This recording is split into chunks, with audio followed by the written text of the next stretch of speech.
Here's what nobody wants to admit about Vanderpump Rules.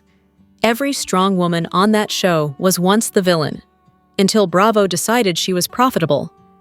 There are men who argue to be understood, and then there is Tom Sandoval, who argues to be heard, preferably over everyone else.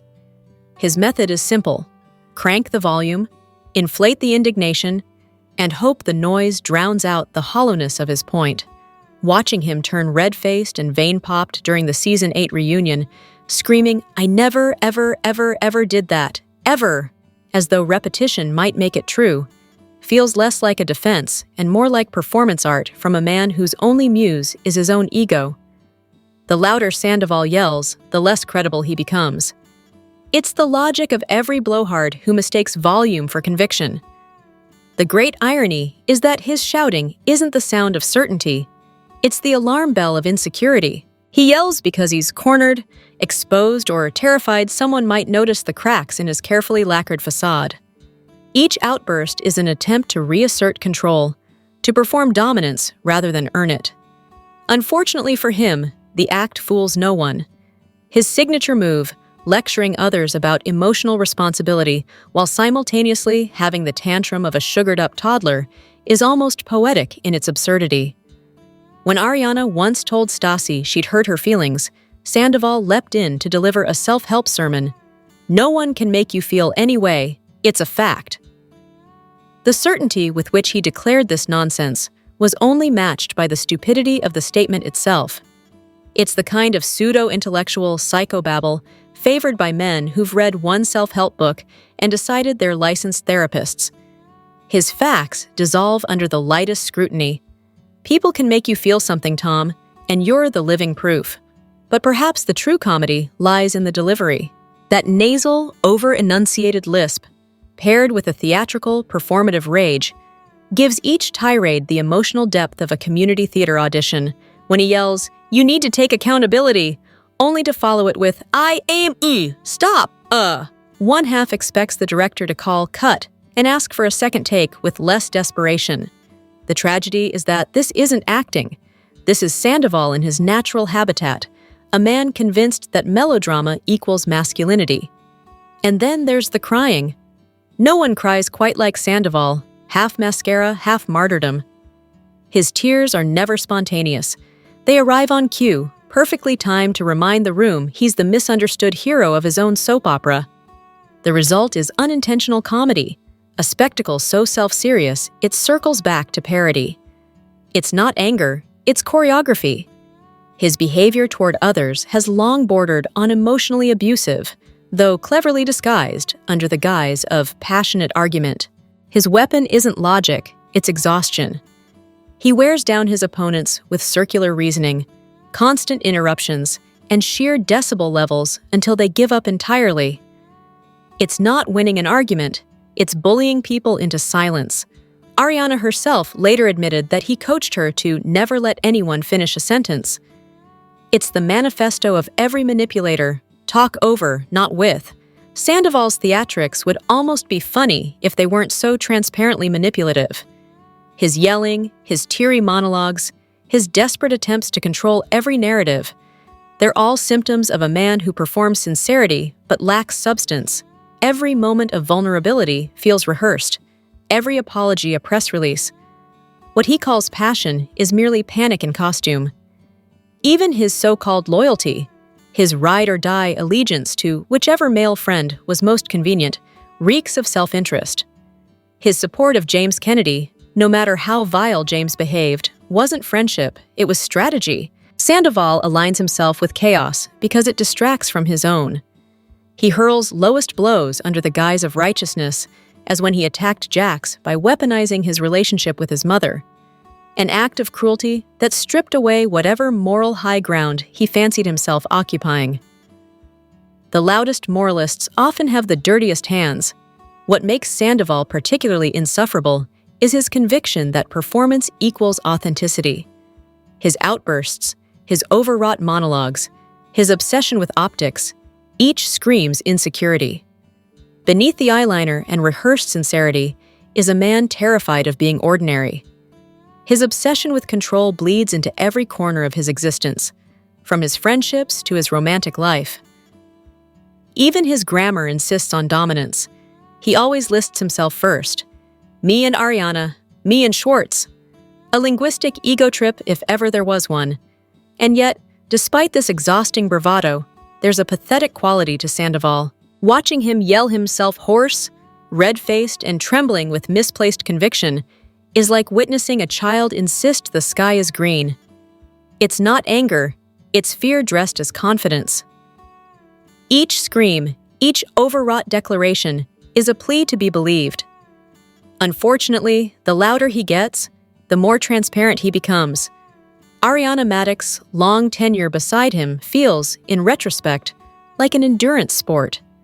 She was the long-suffering straight woman to his carnival of self-importance, forced to coexist with a man whose greatest love affair was with the sound of his own voice. Their dynamic decayed long before Sandoval made headlines. One could see the wear in her eyes, the exhaustion of someone trapped in the echo chamber of a narcissist. When she finally erupted, those infamous reunion lines about cheese graters, ghost dogs, and wishing him dead, it wasn't hysteria. It was emancipation. The fascination with Ariana post-breakup borders on myth-making, but one must admit she's handled her fall from grace with the poise Sandoval could never fake. Her transformation from weary partner to empowered survivor became a cultural touchstone for women crawling out from under the weight of manipulative men. Her most savage lines, "I loved you when you had nothing," "You're worth nothing," weren't cruel, they were surgical. She carved his ego open and let the emptiness spill out. Still, there's something both hilarious and cathartic about how viewers now quote her rage as gospel. Her cheese grater speech circulates online like feminist scripture, her monologue replayed with the reverence usually reserved for courtroom summations. It's proof that sometimes the only way to exorcise a demon is through language sharp enough to cut him out. And yet, even amid the triumph, some dissenters remain unmoved by Ariana's redemption arc. They point out, rightly, that she was once the other woman herself, that her moral high ground is newly constructed, not inherent. But that's the beauty of reality television's morality. It's flexible, transactional, and conveniently short-term. Everyone gets to be the villain until they cry on camera. Everyone gets to be the hero once they've been cheated on. Ultimately, the Sandoval era serves as a masterclass in the performance of masculinity gone rancid. He is the archetype of the self-styled nice guy who believes that tears cleanse sins and that volume equals virtue. But beneath the eyeliner and the trembling lip lies nothing of substance, just an aging showman shouting into the void, hoping the echo sounds like applause. There is a special kind of delusion that thrives in the fluorescent glow of Bravo. The belief that one can simultaneously be both the moral compass and the mistress. Enter Lala Kent, self-appointed prophet of empowerment, patron saint of Range Rovers, and eternal victim of her own selective memory. Her story begins, as most cautionary tales do, with a man too old, too married, and far too comfortable exploiting the stupidity of youth.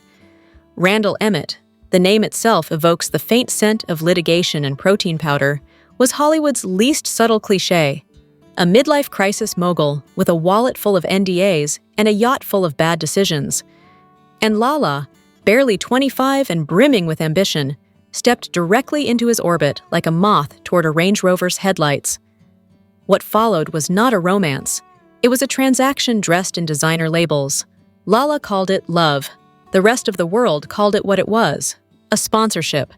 Private jets, luxury cars, hotel rendezvous, so discreet they practically screamed, "I'm sleeping with someone's husband." The entire spectacle was a masterclass in self-deception. And yet, when confronted with the obvious, Randall's inconvenient wife, Lala did what reality stars do best: lied, cried, and rewrote history. For years, she swore ignorance. She didn't know he was married. They were separated. The paperwork was in process. One could practically hear the distant echo of every woman who's ever uttered those lines while trying on jewelry she didn't pay for. It was an excuse so overused, it should be engraved on the Bravo logo.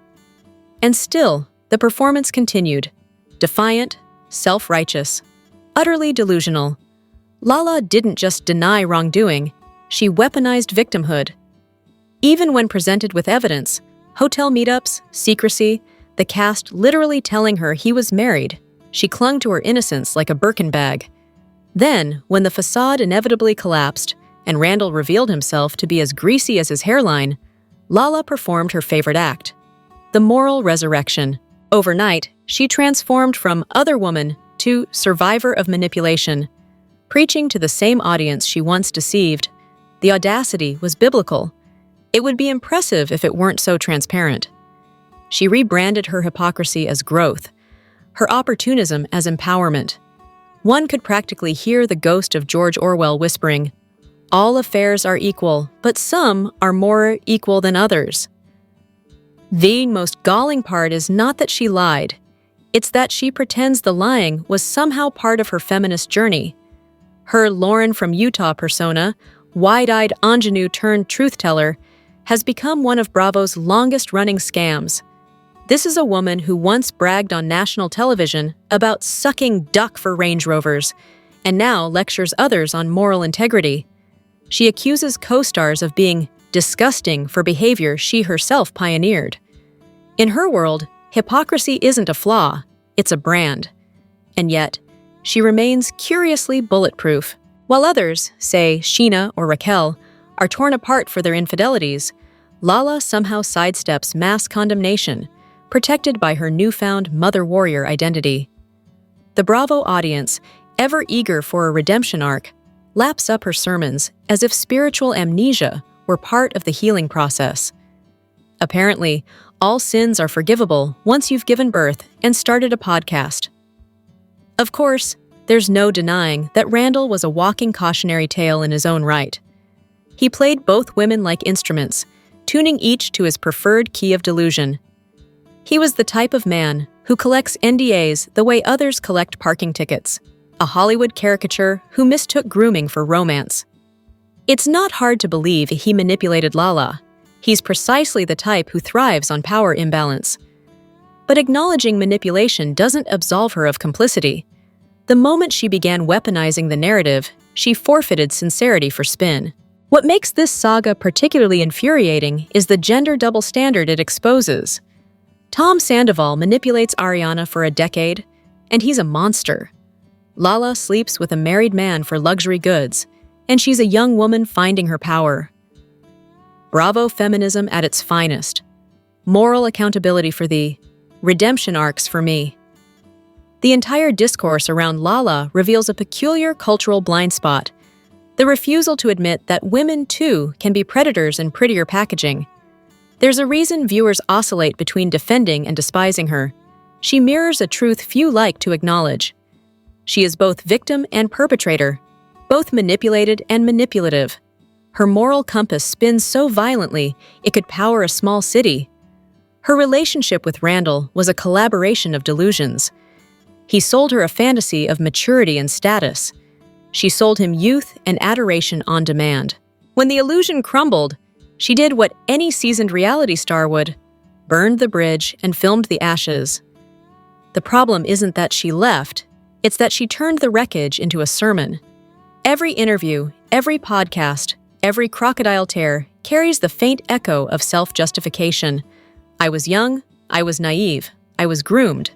Perhaps, but she was also complicit, calculating, and deeply aware of the transactional nature of her choices. That nuance, inconvenient as it may be, ruins the redemption arc, so it's conveniently erased. Her fans call it evolution. Her critics call it rebranding. In truth, it's neither. It's survival.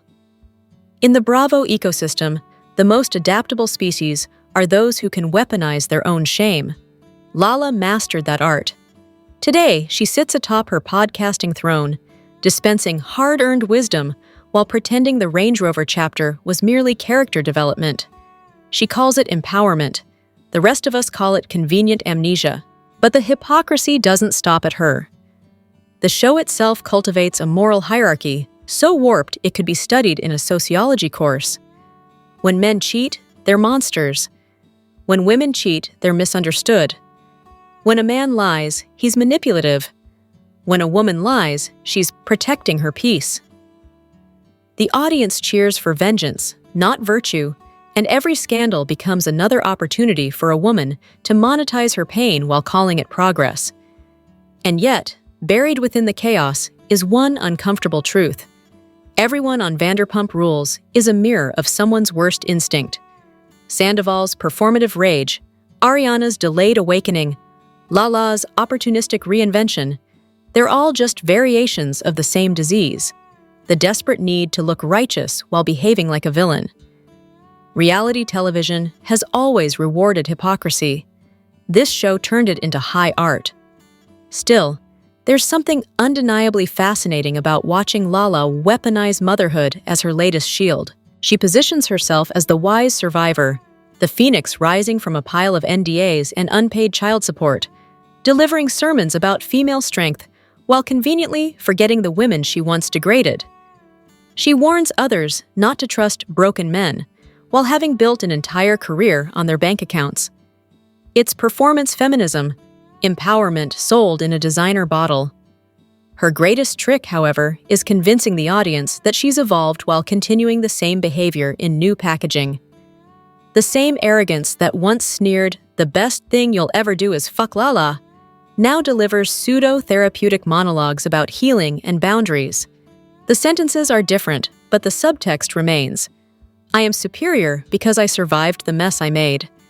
Redemption, as practiced by Bravo alumni, requires no accountability, just better lighting and a podcast microphone.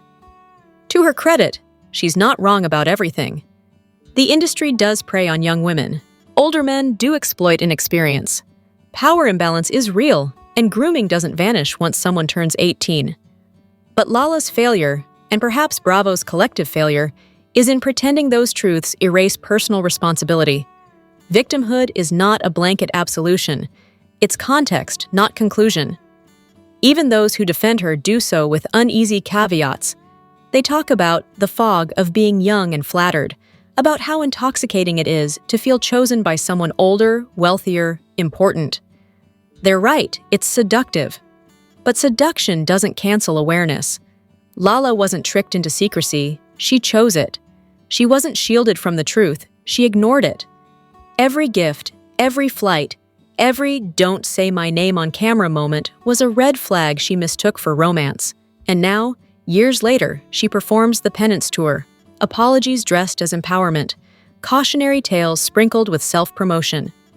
It's the Bravo redemption formula: sin publicly, confess privately, profit eternally. Her latest act as the truth teller of Vanderpump Rules, the one who calls out everyone else's hypocrisy, would be admirable if it weren't so unintentionally comedic. Watching her scold others for lying is like watching a pickpocket lecture on honesty. Every time she accuses someone else of deceit, the ghost of her Range Rover purrs in the distance, whispering, "Remember me?" In the end, Lauren from Utah is not the villain or the victim. She's the inevitable product of a culture that mistakes confession for growth. She has learned how to turn her sins into sound bites, her regrets into revenue, her contradictions into content. And that, more than anything, is the true genius of Bravo. No one is punished for hypocrisy, only for being boring. If Vanderpump Rules were a morality play, Katie Maloney would be its most reluctant anti-hero. Never quite the villain, never quite the victim, but always thoroughly unpleasant. Her evolution, as fans generously call it, is less a redemption arc and more a long, slow exhale of bitterness. She began the series as the self-righteous chorus behind Stassi's mean girl reign, graduated to the world's most miserable bride, and has since settled comfortably into her final form. The podcast philosopher of wounded women, forever recounting how everyone else is toxic. Katie's early seasons were an anthology of rage misdirected.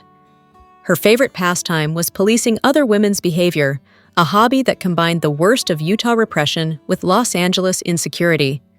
She hurled the word whore with the frequency of punctuation, not because she believed it, but because she envied anyone who didn't seem as trapped as she was.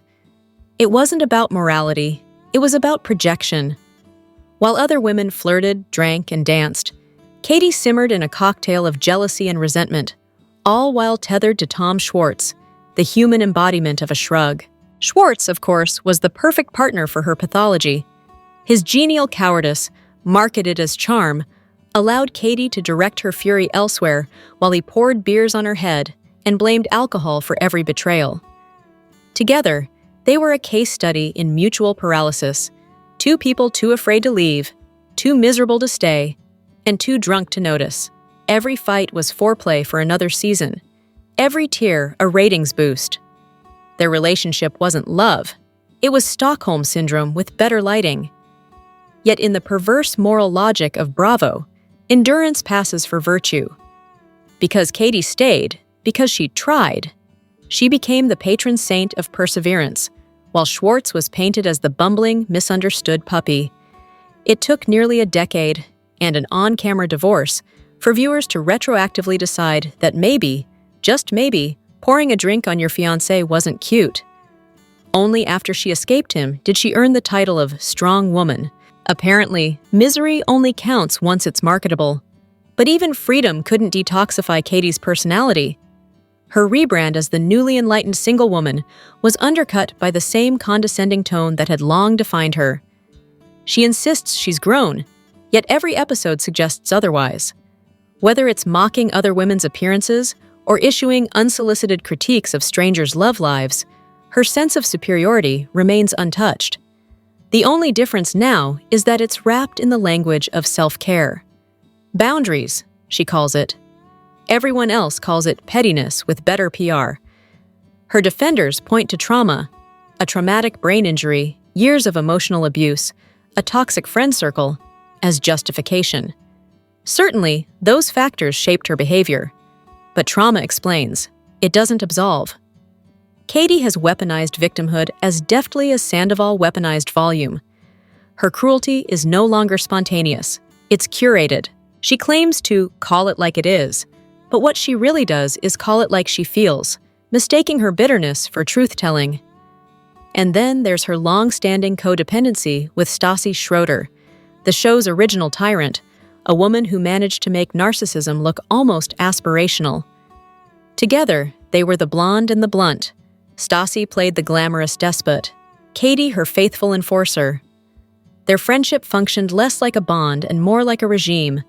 Stassi issued decrees, Katie carried them out. When Stassi froze someone out, Katie followed suit. When Stassi wept, Katie sharpened her knives. Loyalty was their currency, cruelty their language. The dynamic between them revealed something deeply corrosive about the show itself. Cruelty was social capital. The women who wielded it most effectively were rewarded with screen time, sympathy, and spin-off opportunities. Bravo's moral economy thrived on degradation. It wasn't about who was right, but who could insult with flair. Katie and Stassi didn't just participate, they professionalized it. Every icy glance and passive-aggressive remark became a kind of performance art, one that blurred the line between personality and pathology. Over time, Stassi's empire of snark imploded under the weight of her own arrogance. She was fired for behavior the network could no longer publicly excuse, her reign ending not with an apology, but with a podcast. And yet, like every Bravo exile before her, she re-emerged rehabilitated, married, rebranded, reborn. In the world of reality television, moral failure is merely a marketing opportunity. Redemption is always available, provided one can cry convincingly on a microphone. Katie, meanwhile, remains suspended between villainy and victimhood, perpetually demanding sympathy while showing none. Her fans insist she's grown, as if sobriety and a blowout equate to enlightenment. But growth requires humility, and Katie's brand of introspection ends the moment it threatens her self-image. She insists she's done being mean, usually right before saying something mean. It's less hypocrisy than habit. To be fair, her environment encourages it. Vanderpump Rules is less a show than a social experiment in arrested development. The cast members, now pushing 40, continue to behave like hungover 20-somethings in a group project from hell. Every season promises change. Every reunion proves otherwise. They are people who mistake self-awareness for progress and confession for character. And Bravo, ever the enabler, packages their dysfunction as empowerment. The network doesn't create monsters, it just gives them better lighting. The audience, of course, plays its part. Viewers claim to crave authenticity, yet what they really want is redemption porn. The thrill of watching bad people pretend to get better. It's why every scandal, every betrayal, every televised breakdown eventually morphs into a comeback story. Sandoval's affair became Ariana's renaissance. Lala's deceit became healing. Katie's cruelty became growth. On Bravo, there are no true villains, only marketable survivors. The result is a moral ecosystem where hypocrisy isn't punished but monetized. Bravo's alumni are living proof that the only unforgivable sin is being uninteresting. Scandal sells, but silence starves, so they perform. Apologies, tears, epiphanies. Each new season, a baptism of confessional soundbites. Viewers mistake the ritual for repentance, never noticing that the water's recycled. Katie, Stassi, Lala, and Sandoval are merely the symptoms of a larger pathology, the commodification of dysfunction. Their emotional meltdowns, betrayals, and moral contradictions are no longer private failures. They're business models. Each Instagram endorsement, podcast appearance, and tell-all is another transaction in the marketplace of self-delusion. Their pain isn't processed, it's packaged. And yet, despite the cynicism, one can't help but marvel at the precision of it all. The show has become a self-sustaining ecosystem of narcissism, where every downfall feeds another's rise. Sandoval's implosion birthed Ariana's triumph. Lala's humiliation produced her brand of honesty. Katie's misery evolved into moral authority. Stassi's exile begat her resurrection. It's a grotesque form of equilibrium, one where no one ever truly loses, because every wound is just another storyline waiting to be monetized. What makes it so effective is that it masquerades as empowerment. Bravo doesn't sell happiness, it sells survival. The women of Vanderpump Rules are marketed as phoenixes, but what they really are is fuel. The network burns them publicly, then sells the ashes as inspiration. And the audience, complicit, entertained, addicted, applauds the fire. Katie's trajectory encapsulates the paradox perfectly. Once the enforcer, now the philosopher. She's positioned herself as the show's reluctant truth-teller, a woman too wise for her past, too self-aware for her surroundings. But the irony is almost poetic. She hasn't escaped the toxicity. She's simply learned to narrate it. Her new life is not an evolution, but a rebrand. Her misery repackaged as mentorship. She preaches boundaries, but lives in perpetual grievance. Growth, in her world, is just bitterness with better vocabulary. Perhaps that's the final lesson of Vanderpump Rules. No one changes. They just get better at justifying themselves. Every apology is a performance. Every feud a business opportunity. The show isn't about reality, it's about rhetoric. Sandoval screams, Lala moralizes, Katie broods, Stassi pontificates, and the machine keeps rolling, churning dysfunction into content, pain into profit. There's a reason viewers can't look away. The cast may be grotesque, but they are, in their own way, honest reflections of a culture that rewards outrage and confuses attention for validation. They are the reality TV version of America itself, loud, self-absorbed, addicted to contradiction, and convinced that exposure equals growth. And so, the wheel turns. Tom will find a new victim to sermonize at.